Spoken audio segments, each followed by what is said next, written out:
And welcome to another edition of The End Zone along with TJ Eckert. I am Colby Daniels. My gosh, this is such a great time of the year. I know I said that last week, but the NCAA tournament is in full swing. We had opening day in Major League Baseball this week. So many great things happening. I'm already starting to get the gears turning on my Masters drafts that are coming up because, you know, you got to enter all the Masters pools. Like, it is a great time to be a sports fan, TJ. If you're a curmudgeon, you would say it's been a horrible year for the NCAA tournament. I've heard that so many times. People think this has been the worst NCAA tournament that they've seen in recent memory. I don't care. I just love the bracket. I love March Madness. I love everything about it. So, yes, this month-ish stretch is probably not just the month of March, but like from March into April is probably the best viewing that we have in sports on the calendar. And if you're a football fan, you have spring football to either get excited about or complain about the shortcomings of your football team. So all is right in the world. You mentioned people complaining about the NCAA tournament. First time in the current era of the NCAA tournament, the modern 64-team field, that we haven't had a mid-major make the Sweet 16, right? It's all major universities from the major conferences. Right, and then I think the Arkansas-Texas Tech game was the first overtime game of the NCAA tournament. That's in the Sweet 16. Like, I don't know how rare that is. Like, I don't have a stat for that, but that feels late. Like, it does. Surely there's an overtime game in the first round. So that's pretty bizarre. People have asked, like, is this a reflection of NIL on the portal, and is it making the mid-major schools you mentioned, the smaller, is it creating a disadvantage? And there's probably a yes in there. To me, I just think we've talked about it before.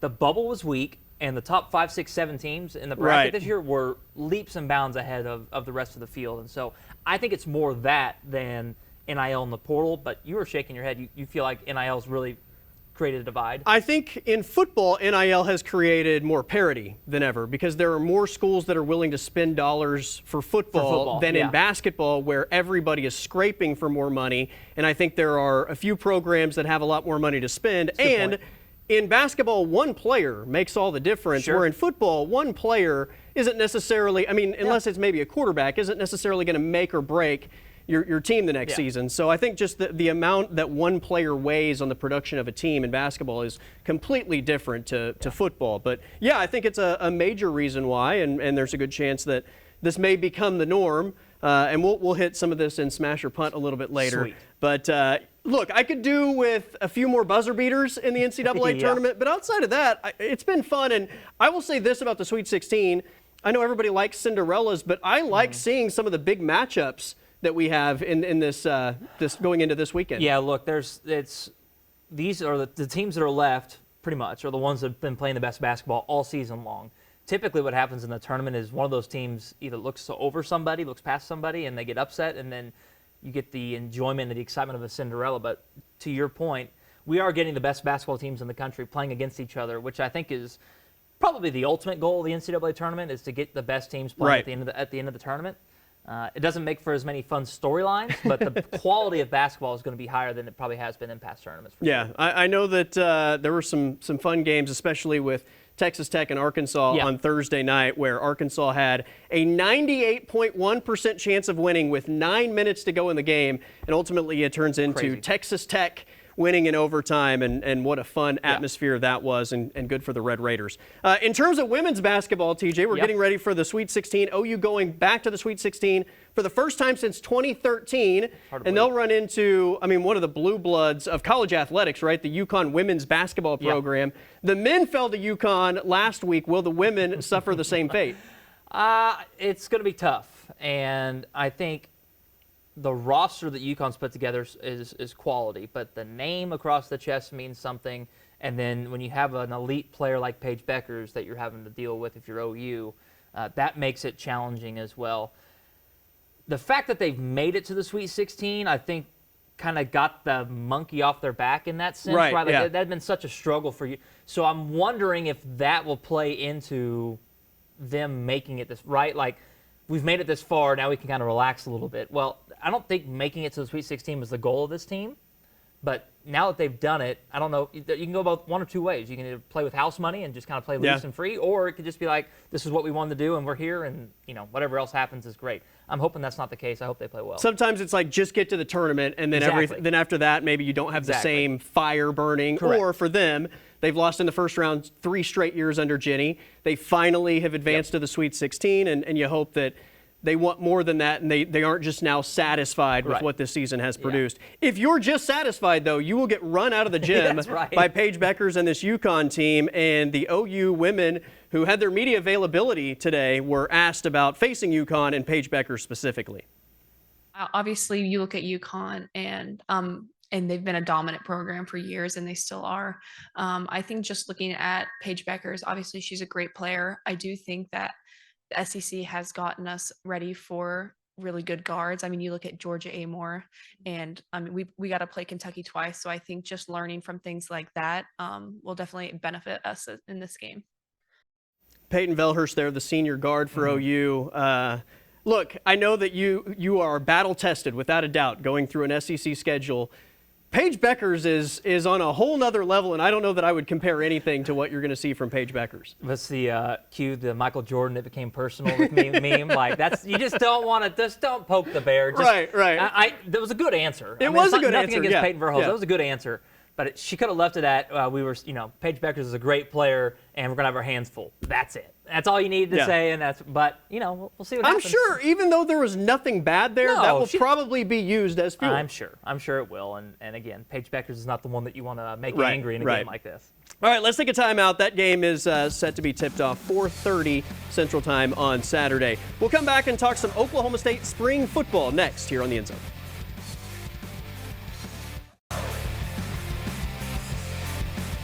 Welcome back to the End Zone, where we have to spend a little time talking some football. Yes. Spring football, to be more exact. It feels like it's been forever since OU started spring football, right? I mean, That's true. I remember going to that first media availability with John Mateer, and they were introducing Jim Nagy as the GM. That feels like a long time ago. OSU just had their first spring practice this week. So it feels like they're getting started much later, but their spring game is only 1 week after Oklahoma's finale. But they did have, their introduction to spring earlier in the week. It's a 4-quarterback QB battle, TJ, which I don't know how you are able to give 4 guys equal opportunity to even determine which one is the best. Yeah, it's hard, and you mentioned equal opportunity. It's probably not going to ever work out that way. It's just there's not enough reps to go around at that point. At some point, and it might be early in spring, probably 3 of them are going to separate themselves. And then at that point, 3 is much more doable.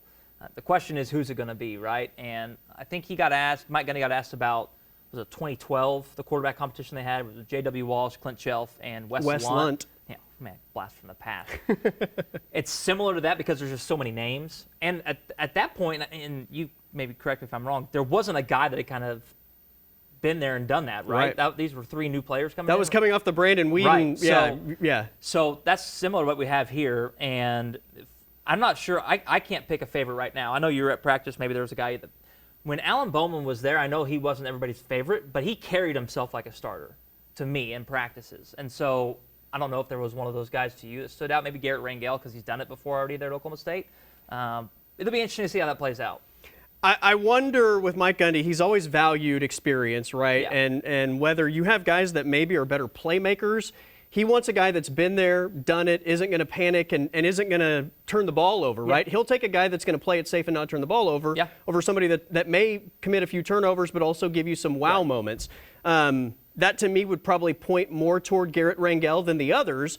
But, this is a wide-open new era of college football, and you have to worry about maybe losing guys if you don't call their number. So we'll see how he navigates this. History would say that Garrett Rangel is probably the guy, but we're in a new era, and Mike Gundy has addressed how different college football is. And it's not about development anymore. You got to play them immediately. So from that standpoint, he might have a different thinking process than he's traditionally had. I think in the early stages, though, it's just going to be about the intangibles, right? It's going to be about the guys who maybe carry themselves as leaders, who maybe, put more on their shoulders and take it upon themselves to stay after practice, or, just all the little things you hear coaches talk about. And it probably is those things that's the first separator. And then you start getting into the on-field stuff. There's 4 guys that are capable. We've only seen 2 really play, right? So Garrett Rangel, then Milwaukee Smith played a little bit last season. Zane Flores has had a ton of potential around his name, but we haven't seen him yet. And then Haas Haney. Yeah, well done. Nailed it. That's not how it's spelled. Hedgney. Yeah.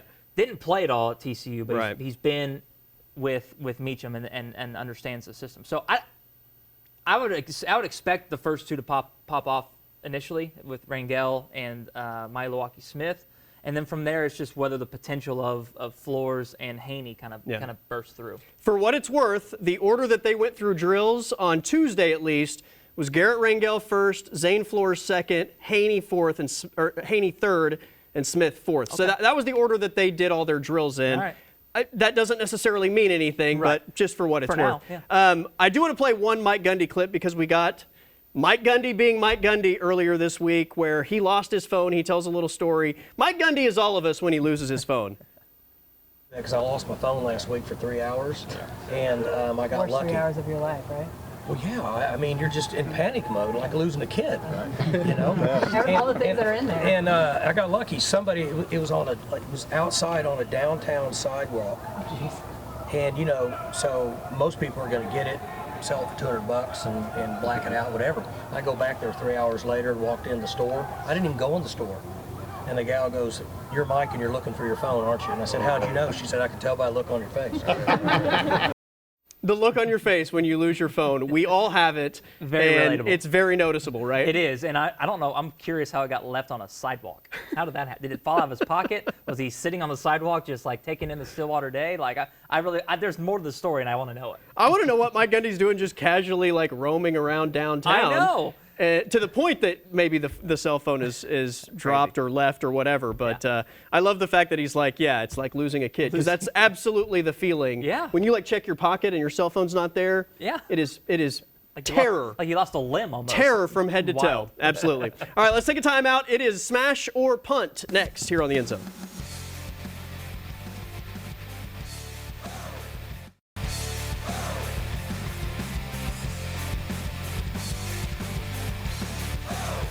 All right, welcome to this edition of Smash or Punt. I'll make a statement. If you agree with it, you smash it. If you disagree with it, you punt it. Very simple concept. Yes. Let's start with Wyatt Hendrickson, OSU heavyweight wrestler, wins the national championship, upsets the gold medalist Gable Stevenson from the Olympics. I mean, some are calling it the biggest upset in the history of NCAA sports. So my question to you is, Wyatt Hendrickson's win is on the Mount Rushmore of OSU sports athletics moments. Oh gosh. No, I mean just off the top of my head, so I'm trying to think of 4 others. Probably not. Yeah, smash. I mean just the waves it sent through, not just college wrestling like you mentioned, but I mean NCAA sports in general.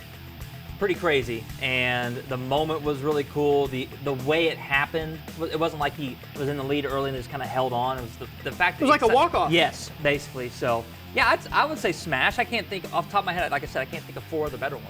It's not necessarily mainstream, and that's why maybe it gives people pause Right. when you hear a statement like that. It's not football, it's not basketball. We don't see it every day, but I mean, I think you add the president being there and that whole exchange, which got him on every major news network over the last week. Right. He's been on Pat McAfee. I mean, he's been everywhere. Yeah. He has a dynamic personality, but it's who he was facing. Nobody thought he had a chance. He did it in the final moments. I think just the entire scene was electric. Smash all the way. It's on the Mount Rushmore of OSU sports moments. Great. All right, speaking of OSU, we talked about this earlier with the OSU quarterbacks. Garrett Rangel will start game number 1 at quarterback for Oklahoma State. That's the safe answer right now, so I'll say smash. You've provided a lot of reasons as to why it could be the case, right? He's the safe option. He's not necessarily like a gunslinger. He's a little more reserved. He'll throw the ball away if he needs to. He'll tuck it down and run. So for now, I will say smash. And it's early enough in spring where we could see somebody maybe separate themselves. That's right. But for now, I think that'd be who I would pick. I don't know if he's going to be the best on the field. I think we did see some really good flashes of him before he got hurt. Yeah. I'm throwing all the on-field stuff out the window. I just think he's been around the program for long enough. I think Mike Gundy probably has more built-in trust in him. And I thought he just carried himself with more confidence on Tuesday than the other 3 guys. There's a lot to that. Simply because he's been there longer than the other 3 guys. So smash for Garrett Rangel as well. All right, one more with OSU football. Mike Gundy, in his availability, threw out the idea of a Bedlam spring game. So smash or punt, Mike Gundy got his Bedlam Spring Game idea from us when we talked about it last week on this show. He did. Mike, first off, thanks for watching. I know you're probably watching again. Smash on that. I can provide some insight, too, on how not to lose your phone. So we can help there if he needs that. So, yeah, he got it from us. And we were literally talking about that. It's a 1 week ago. Now, I will say we did not think it was a good idea because we didn't think the coaches would agree to it. We said UCO makes more sense, one of those types of schools. So, maybe he thinks it's a better idea. I don't know. I don't think it's going to happen, but I do think that the thought came in his head because he was watching the I said I thought it was a great idea. I said I don't know if they would think it was a great idea. Right. But Same. But yeah, I love it. I hope Brent agrees. So Brent, if you're watching as well, let's green light this thing. Yeah. All right. OU softball won earlier this week, 19-16 against Wichita State. Most runs they've given up since 2019 against UCLA in the postseason. Yeah. People are hitting the panic button. Is it time to hit the panic button on OU's pitching staff? That's a good question. I will smash simply on the pitching staff. If the question was OU softball in general, it'd be a punt. Okay. The pitching staff has had some issues. There's been some injuries in there, and they haven't really found a true ace. I think Sam Landry is probably going to be that one for him. She's been banged up a little bit, and then the back half of that staff has been a struggle so far. It's early, I know, but I'm midway through the season. So I'll smash it just because we've seen enough on-field product already to say this might be an issue. Will it prevent them from winning the championship? I don't know. But for now, the pitching is an issue. Give me the punt. Oh, okay. I'm not panicking yet. We still got a long way to go. Still a bunch of new parts that are kind of finding their way. I will have to see a lot more before I'm ready to smash a panic button on the pitching staff. Thank you. That's the clarifier. Yeah. The pitching staff's the smash. The team, absolutely not. All right, we talked about the NCAA tournament and some of the criticism of this year's tournament. Smash or punt? The Sweet 16 is better without a mid-major. The quality of basketball is probably better. The fun of it is not. So I will, what is it? It's better? No, it's not. I'll punt. It's better with a mid-major, just because of the drama and the funness of it.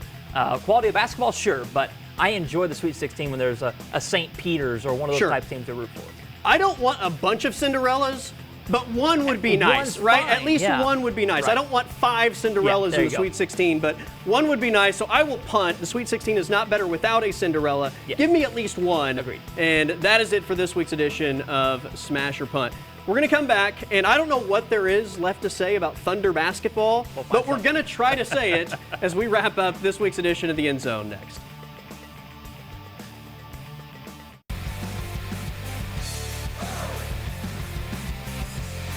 All right, back one final time to wrap up the show. We've talked NCAA tournament. We've talked OU and UConn, getting ready for the women's Sweet 16. Opening day took place this weekend, spring football. We got to talk Thunder basketball, although I think we've given them every gigantic compliment that is out there. I don't know what there is left to say other than at this point they're just getting coaches fired. I think Grizzlies fired their coach. They're 5th in the West. Now, they looked horrible the last, whatever that was, 5, 6, 7 minutes against OKC. But, I mean, they're blazing a trail through the West right now. It's crazy. Set the franchise record for wins, at least since they've been in Oklahoma City. I think 64 is what Seattle won at one point when they were the Supersonics. So they could win 70. I mean, they got to win out. It's crazy to think that could happen. It's only happened twice before. But, there's not enough superlatives or, things you could say about the Thunder we haven't already done. I mean, they're breaking records in terms of like margin of victory and how dominantly they're winning. I know they're not going to break the record for, wins in a season, but I think the fashion in which they're winning games is comparable to that type of record. There's just nothing else to learn, I guess, about this team. Like, we just need to get to the postseason and start again to, I think, really start digging into the Thunder, because they have done everything and more in the regular season, and they are just annihilating everything in their path. I think it was when they got to 60, they had 46 wins by a double figure, so now 47, right? Because they could beat the Grizzlies by double digits. So those 46 wins, when I did the math, would have been the 3rd most wins in the Western Conference by themselves, right? Like, that's how dominant they've been and how consistently they've been winning by double figures. So, the question will be, can they do it in the postseason, and then what will they do when teams take away Shea, like they've done a few times here down the stretch of the season? And we've figured it out, or they've figured it out to a certain extent, and they're still winning games. So curious to see what it looks like. I've said it for months now. If they're healthy, I don't think anyone is going to stop this train. They're going to win an NBA championship. Yeah. Now, throw in a few injuries, and it could be a completely different conversation. But the other night against Memphis, the good thing was we saw J-Dub back out there. All the bench players were available. I mean, this team feels like it's getting healthy at the right time to make a big-time run. Yep. All right, that is it for us this week. For TJ Eckert, I'm Colby Daniels. Everybody have a great weekend, and we'll do it again next week.